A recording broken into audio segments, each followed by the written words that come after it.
Continuamos en la agenda, Desafío en 100 días, seguimos conversando entre medio de los comerciales. A ver, rectores, para que cerremos el tema del lucro, ya conocemos su posición respecto de las universidades, pero ¿qué lógica hay? Porque la reforma habla de no al lucro con fondos públicos, no al lucro en total. ¿Qué lógica hay en que no se pueda lucrar en las universidades, pero sí en los institutos profesionales y en los centros de formación técnica? ¿Qué lógica hay que se diga no queremos que se lucre en los colegios particulares subvencionados y particulares subvencionados, pero sí se puede lucrar en los privados? Rector Solesi, ¿lucro en todo, lucro en nada o a media? Yo soy partidario de lucro en nada. Yo creo que con la educación no se puede lucrar, digamos, independientemente de dónde provengan los recursos. O sea, si tú tienes una definición de poner recursos para enseñar, digamos, lo que tú tengas ahí debes reinvertirlo permanentemente, digamos. En mi opinión no tiene lógica permitir el lucro en centros de formación técnica, institutos profesionales y no permitirlo en universidades. Yo soy partidario de que no haya. ¿Y en los colegios privados tampoco? Tampoco.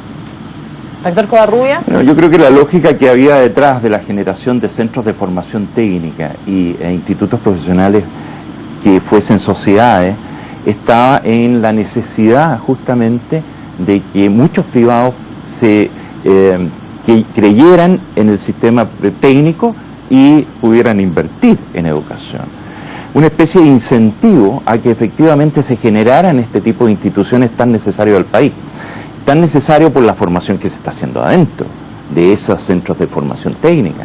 ¿Sin ese incentivo hoy se cierran los centros de formación técnica o los institutos profesionales? Yo creo que un porcentaje interesante de aquellos va a desaparecer. Lo mismo va a ocurrir con los colegios particulares subvencionados. Yo creo que esos miles de emprendimientos en los colegios particulares subvencionados, principalmente que son propietarios los profesores, esos pobres profesores pidieron créditos hipotecarios, pidieron créditos de consumo, asumieron el riesgo, pusieron sus avales personales y obviamente hoy día ya la banca desapareció y van a tener serias dificultades. Yo creo que ahí la petición que hizo la FIDE de una justa retribución me parece interesante. Yo creo que, y aquí ocurre una cosa curiosa a nivel escolar, porque todo el mundo le echa la culpa a los colegios particulares subvencionados de la pérdida de matrícula en los colegios municipales.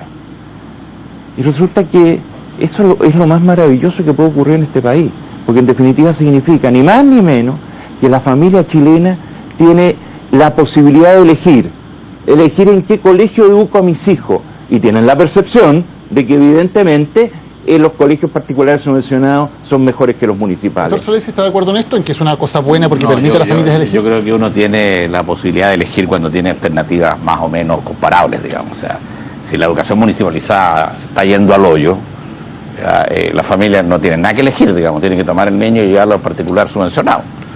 Si acá no va a recibir nada, como lo que está ocurriendo en Chile durante los últimos años con la educación pública o la educación municipalizada. No ocurre en todas las comunas, pero ocurre. Ahora, yo creo que a mí me parece que tiene que haber una retribución justa cuando la persona se compromete en la educación, cuando participa en el colegio como director, como personal y todo lo demás. Va a haber la remuneración, tiene que haber eso, digamos. Y el Estado ha dicho, por lo que yo he escuchado, no conocemos los textos de la reforma, que va a haber una forma de ir paulatinamente reduciendo, digamos, el copago, no quitarle la subvención, todo lo contrario, aumentarle la subvención, de tal manera de dejar en equilibrio casi exactamente igual, pero ahora es el Estado el que va a entregar esos recursos. Como la subvención preferencial, digamos, pero con mayor... Doctor Rodríguez, en los últimos 30 años prácticamente toda la inversión en educación en Chile ha sido inversión privada, tanto en colegios como en universidades, institutos profesionales, prácticamente toda la inversión la han hecho los privados. ¿Es una cosa buena esto que los privados pongan dinero, pongan inversión y con ello permitan que haya más opciones sobre la mesa, o el Estado debería ser el que sea el que invierta preferentemente en educación? Yo creo que en un país hay dos actores súper relevantes en la educación. Una son las familias que tienen siempre el deber, pero también el deseo, quieren educar a sus hijos, pero también el Estado tiene el deber de educar a los hijos de su país también. Entonces no puede ser que el Estado mire para el lado y deje todo el esfuerzo de manos de los privados. El Estado tiene que estar involucrado en la inversión también. En ese sentido, rector Covarrubias, ¿le parece bien que el Estado nuevamente cree universidades nuevas o institutos profesionales que sean estatales, cosa que no ha hecho en los últimos 30 años, o no? Bueno, yo creo que está en su derecho. Sin embargo, a mí me parece que hay que aprender un poco la historia. Una universidad que se pretende, estatales que se pretende instalar es en Rancagua. Ahí incluso han habido proyectos fracasados en forma gigantesca. Incluso uno de una universidad estatal perteneciente al Consejo Rectores. Le entregaron un edificio y no fue capaz de sacar el proyecto adelante. Hay un segundo ejemplo en la misma zona, como es la Universidad Tecnológica Metropolitana, con una sede en San Fernando. Fracasada la sede. En consecuencia, incluso proyectos privados, con inversión privada, que han fracasado. ¿Y por qué? Porque la capital tan cercana es aspiracional. Y los buenos puntajes que se vienen para acá, hay una falta de recursos profesionales para establecer los cuerpos de profesores. Y en la segunda región, en la segunda universidad estatal que se va a crear, que es en Coyhaique, hay 373 estudiantes de enseñanza media que egresan al año. Pero podrían atraer de otras zonas, ¿o no? No, sí, es casi una zona isla. En consecuencia, no ¿tiene hay. sentido una ¿Usted qué universidad piensa, estatal allá? doctor Solesi? ¿Tiene sentido? Yo pienso que en la medida que nosotros acerquemos más a la población instituciones de educación de calidad, sí vale la pena. Eso significa que lo que tengamos que hacer, o lo que tenga que hacer el país, tiene que hacerlo bien. No como lo ha hecho durante 40 años, donde ha tenido a sus universidades, las estatales, votadas, digamos. ¿Ya? Tiene que hacerlo bien. ¿Ya? Y para hacerlo bien hay que preocuparse de calidad. Si hay una institución de calidad en Coyhaique, en Rancagua, especializada en un área muy específica, con académicos de buen nivel, bien pagados como corresponde, digamos, extranjeros, nacionales, probablemente los estudiantes da lo mismo de donde vengan, y van a venir del extranjero probablemente a estudiar. No necesariamente van a venir de Rancagua, van a venir de Aysén. Si alguien se especializa en Aysén, en los temas propios de la región, digamos, y hace un polo de desarrollo de punta, como es lo que yo desearía que hiciera el Estado de Chile, probablemente los estudiantes van a venir del extranjero. Vamos a otro tema, pone cara de duda y el rector Covarrubias, pero vamos a otro tema que es relevante. El rector de la Universidad Católica, el rector Sánchez, dijo aquí en CNN Chile que había universidades estatales donde el alumnado estaba cooptado por ideas de izquierda y que incluso los profesores tenían miedo de expresarse, que se terminaban restando si es que tenían otros puntos de vista. Rector Solés, ¿sí es así? No, yo entiendo el momento del rector Sánchez, pero yo nunca me he sentido en la Universidad de Santiago de Chile cooptado por ningún grupo estudiantil de ningún tipo, ni ningún grupo político. De hecho, yo no pertenezco a ningún partido político, digamos. O sea, todo lo contrario, yo creo que los estudiantes son una necesidad imperiosa en las universidades con las cuales necesitamos permanentemente conectarnos y contactarnos. Pero el rector dice que dentro de eso habían estudiantes universitarios que no se podían manifestar libremente porque el gran estudiantado estaba cooptado por ideas de izquierda. Pero, o sea, que en un momento determinado se dé una determinada federación de una línea o de otra, no puede garantizarte, no puede decirte que el resto no se atreve a hablar, digamos, no se atreve a decir. Digamos. O sea, yo entiendo que en el caso nuestro, en la Universidad de Santiago, nosotros damos garantía para que cualquier estudiante de la universidad pueda expresarse libremente, pueda organizarse libremente. Doctor Covarrubias, ¿dónde hay más pluralismo y dónde hay más libertad de cátedra? ¿En las privadas o en las estatales? A mí me encantaría que ustedes hicieran este programa en alguno de los auditorios de la Universidad Mayor para que vean si existe y pregunten a los cuerpos profesores si existe o no libertad de cátedra. Absoluta. Yo creo que este es un mito urbano, el hecho de que en las universidades privadas no exista libertad de cátedra. Ese es un mito urbano que hay que erradicarlo terminantemente, porque la verdad de que casi no merece análisis. En todas las universidades privadas, también en las que son que tienen una concepción religiosa determinada, por ejemplo. Hasta donde yo tengo información, así es. Ahora, no nos olvidemos, y esto es importante, que existen instituciones, universidades, que tienen sus propios proyectos educativos.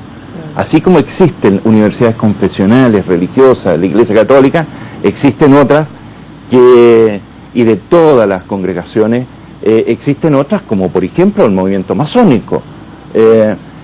Hay otras que están orientadas más políticamente, dentro de las privadas o no privadas. Y eso me parece legítimo. Es que y cada padre, cada hijo sabrá dónde va. Sonríe el rector Rodríguez, quiero saber por qué. ¿Por qué sonrisa? No, muy simple. En nuestra universidad la experiencia que nosotros hemos tenido es que, tal como lo dije, cultivamos el pluralismo, ya sea religioso, político, de todo tipo. Y yo creo que ese es un bien. Estamos educando a la élite de la sociedad, y lo que nosotros tratamos de inculcar en la Santa María menos es la tolerancia y sobre todo la solidaridad, y eso tiene que ser así. ¿Y eso se da en todas las universidades privadas?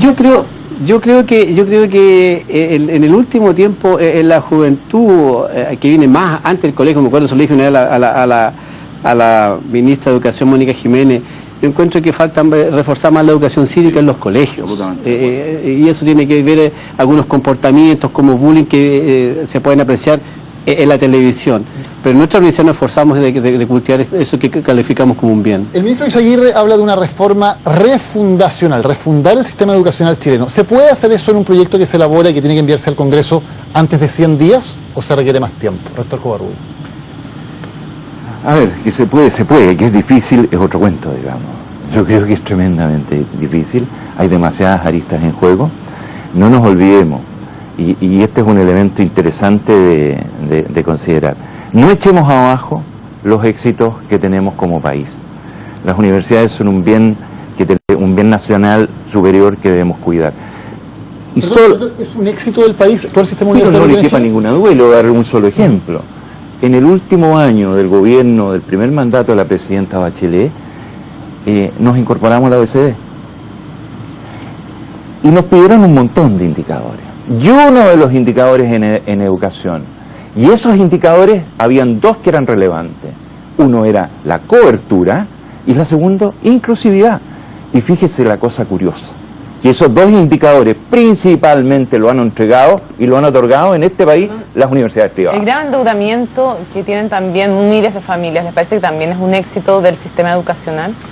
Yo quiero decir ahí que discrepo con esa evaluación, porque el hecho de haber tenido cientos de miles de personas, de jóvenes en las calles, con un fuerte respaldo ciudadano, protestando por los diferentes aspectos que nosotros conocemos en la educación, eso yo no lo puedo calificar con un éxito, es algo que ciertamente a mí me llena de tristeza, porque no es un éxito. O sea, imagínense que en esta elección presidencial el principal tema era las deudas que tenemos, el problema educacional. Un éxito sería que anduviera todo tranquilo. ¿Cuántos países uno ve que están tranquilos, que el tema de la educación no es tema? En cambio acá es como la piedra en el zapato que tenemos, por lo tanto no es un éxito. Profesor Correo, ¿usted quiere decir algo? Creo que las movilizaciones, efectivamente, que fueron masivas, yo creo que obedecían a un elemento provocado por el propio gobierno, por los propios gobiernos, por las políticas públicas, que es lo que yo llamo el sobreendeudamiento de las clases medias. Y era obvio, ya a nosotros nos pasó como universidad. Un padre, una madre, que tenía dos hijos, uno estudiando en la Universidad de Chile y otro estudiando en la Universidad Mayor, en uno tenía un crédito solidario, subsidiado por el Estado, una tasa del 2%, con contingencia de pago, al ingreso y al pago, con ciertas condiciones muy favorables.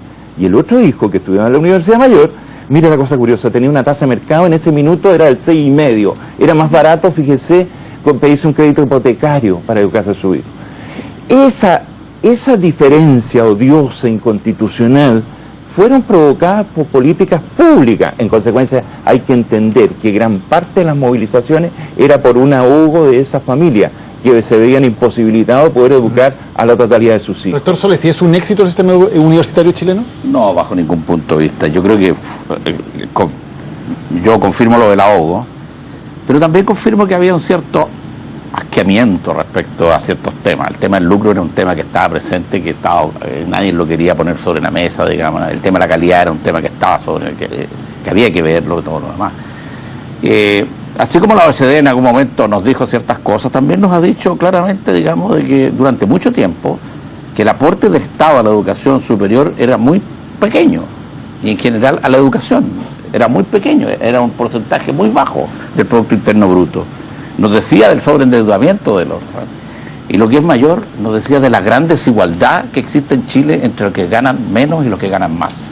El país con la mayor desigualdad. Y ese país que está así, si no hacemos algo en algunas materias como educación, digamos, se enfrenta en poco tiempo, digamos, a una situación de convulsión social mucho mayor. Se nos acaba el tiempo, rector. Un bonus track. ¿Se quedó con ganas de ser ministro de Educación o no? No, pero le hubiera gustado ese puesto para hacer la reforma de la que usted habla, ¿no? No sé si habría tenido la pasta de... Yo creo que lo ha hecho bien Izaguirre. Sí. ¿Lo ha hecho bien Izaguirre? Yo pienso que sí. ¿Rector Covarrubias? Bueno, todavía no ha hecho mucho. Ya, no ha hecho mucho. ¿Rector Rodríguez lo ha hecho bien Izaguirre? Yo creo que tiene una cosa buena el ministro, que escucha. Ya. Escucha.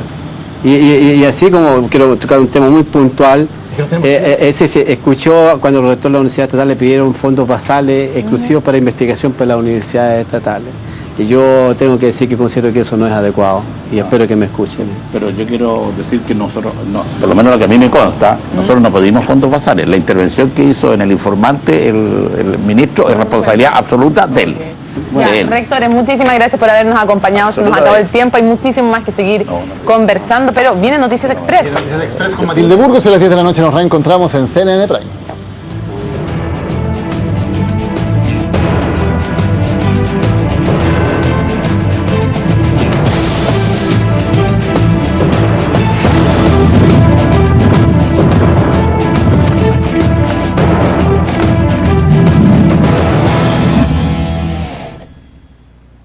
Grupo Security, quieres, puedes, presentó Agenda Desafío 100 días.